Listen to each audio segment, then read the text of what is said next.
So hey hello everyone, কেমন আছে তোমরা সবাই? আই হোপ যে সবাই ভালো আছো আর আমরাও বেশ ভালো আছি। তো অনেক দিন বাদে তোমাদের সাথে আবারও আমার ভিডিও নিয়ে চলে আসি। আর এদিকে দেখো ঘড়ির কাঁটায় কিন্তু 3:45 বাজে আর আমরা উঠেছিলাম 3টের সময়।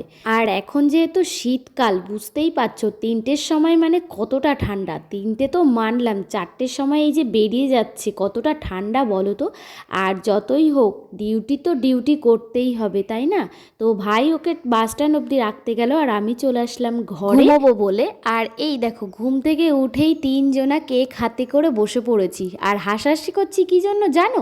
এই কেকের গল্প শুনতে শুনতে, এদের ছোটবেলার গল্প করতে করতে এদিকে দেখো আমাদের ভাই চলে এসেছে। এটা কিন্তু আমার মামার ছেলে, মানে আমার মামা শ্বশুরের ছেলে। কত কিউট তাই না বলো? আর এদিকে ছোট বোন নিয়েছে কোলে। তা আমি বলছি তোমাকেই কে কোলে নেয়? তুমি নিয়েছো আবার ভাইকে কোলে? তো চলো আমরা ভাইকে নিয়ে খেলা করতে থাকি। বাই।